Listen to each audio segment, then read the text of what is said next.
Hello friends, in today's lecture I will discuss about ideology. So let us start now. Ideology is a system of interdependent ideas that include beliefs, tradition, principle, myth held by a social group or society which reflects, rationalizes and defends its particular social, moral, religious, political and economic institutional interest and commitment. Ideology serves as a logical and philosophical justification for a group's pattern of behavior, as well as its attitude, goals, and general life situation. The term ideology was introduced at the beginning of 19th century by Destutt de Tracy, a French philosopher, to refer to the study of ideas. The term, however, soon took on eventually its current meaning of a set of ideas justifying particular interest. The concept was given great prominence in the writings of Karl Marx, who defined it as a system of logical ideas that in reality are a justification for the vested interest of a particular social class. The most dominant ideology in a society being that of ruling class. Now, ideology versus philosophy. Philosophy after practical application becomes ideology. Now, Karl Marx concept of ideology, let us see what it is. Karl Marx concept of ideology can be seen in fragmentation in many of his writings. However, in his book named German Ideology, written in 1846 and in the first chapter of Das Kapital in 1867, Marx's ideas regarding the concept of ideology is more dominant. Marx was critical of giving prominence to ideas while looking at the organization of society. Here he differs from Hegelian philosophy of dialectic idealism, which gives prime importance to ideas in shaping the world.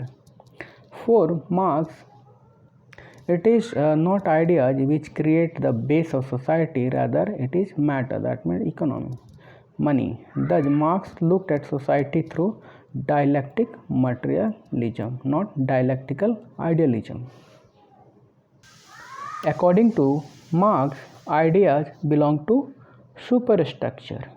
Thus, ideas have a deep relationship with the economic structure, that means base of a society.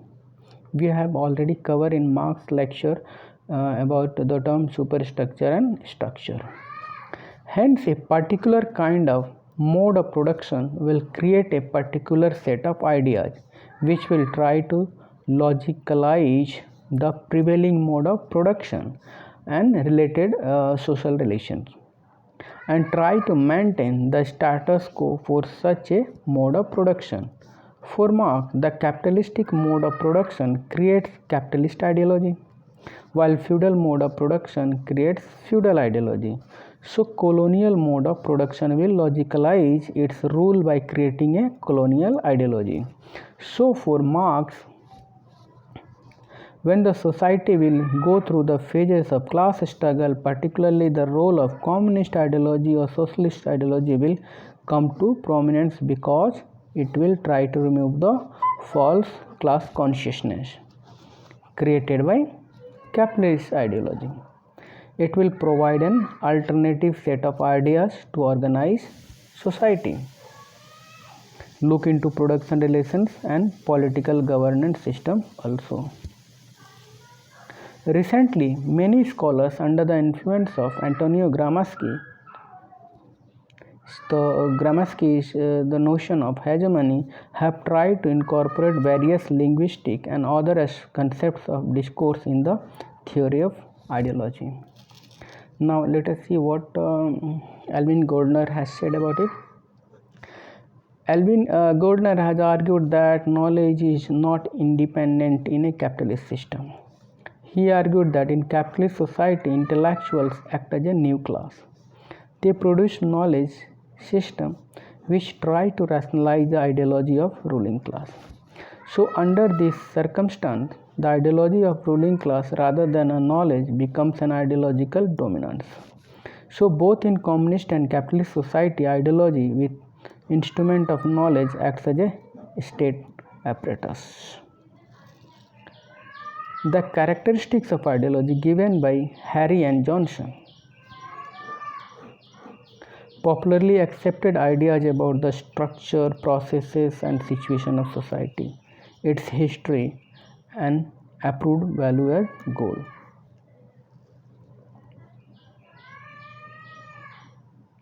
So, characteristics of ideology according to Harry and Johnson includes accepted ideas about the structure, processes, and situation of society, its history, and approved values and goals.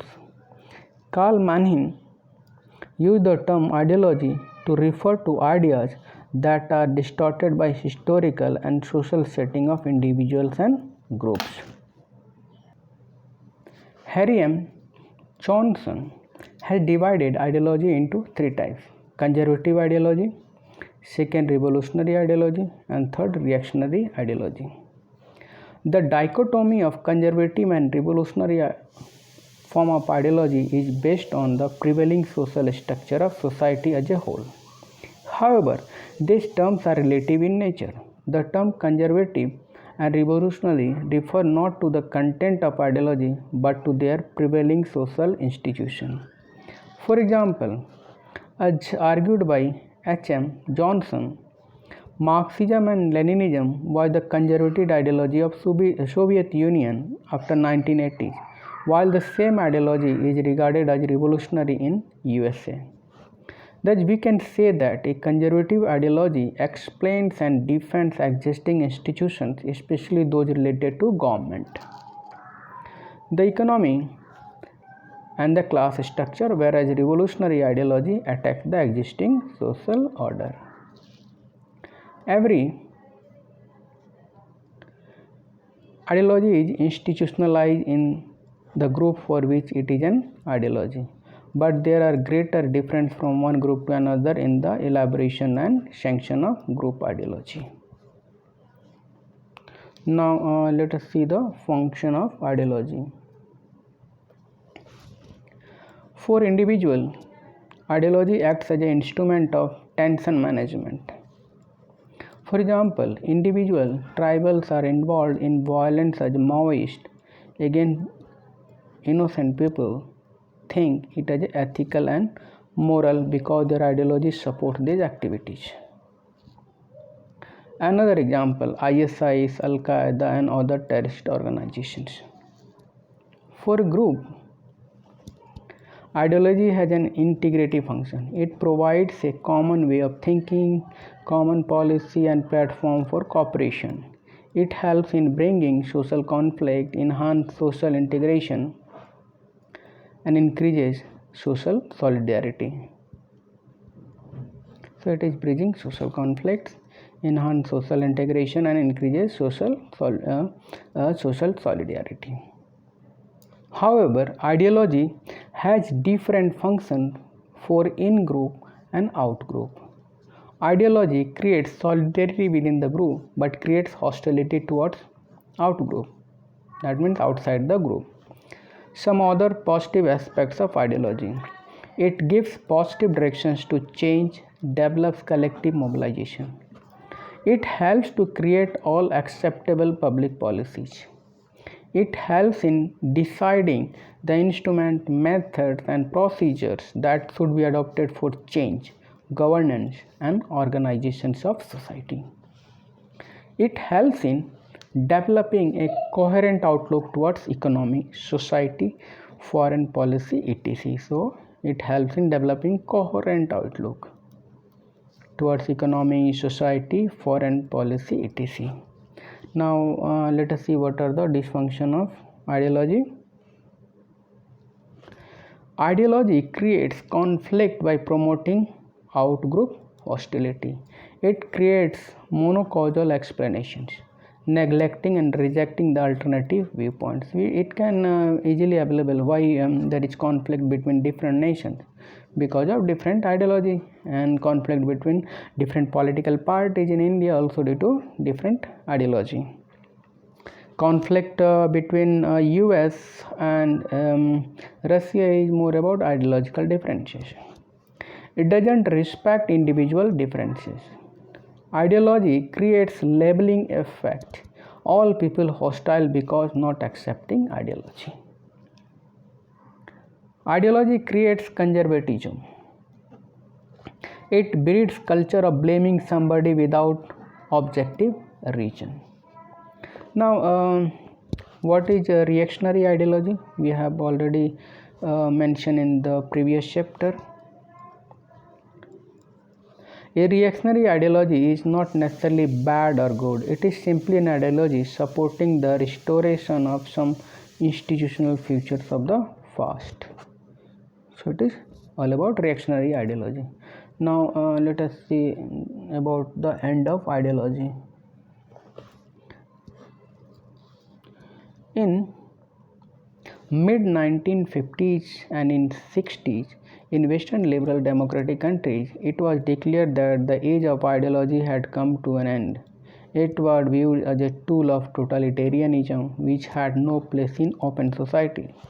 It was also believed that at the advanced stage of industrial development, economic organization is determined by the level of its development and not by its political ideology. Thus, capitalist and communist countries were bound to evolve similar characteristics at the advanced stage of their industrial development, irrespective of their ideological differences. So, focus is here economic organizations that are not run by ideology, but rather economic growth. Daniel Bill sees an increasing dominance of technical elites in the post-industrial societies, and this change in direction is not affected by any political ideology. Ralph Dahrendorf sees this as a post-capitalist society where economic and political conflict, which was the basis of Marxist theory and ideology, has ceased to exist. Lipset observed that in the Western democracies, the differences between the left and the right are no longer profound. Fukuyama talks about the failure of socialism in USSR. Rostow asserted that the adoption of different political ideology played no role in determining the course of economic development in different countries. He built a unidimensional model of economic growth which was applicable to all countries irrespective of their political ideology. Raymond Aron argues that ideology is nothing more than opium for intellectuals now. So we can say that in today's market economy, dominated by market economy, ideology has minimalistic role. Now what is criticism is? Different ideology will continue to exist as a vehicle of value system preferred by different groups. They will be used for motivating people to achieve goals cherished by their upholders. They may also be used by some groups to convince others regarding their rightful claim. Ideology do not belong exclusively to the dominant classes. Oppressed classes also have their own. So in criticism we can add more points also. So it's all about ideology. Thank you very much.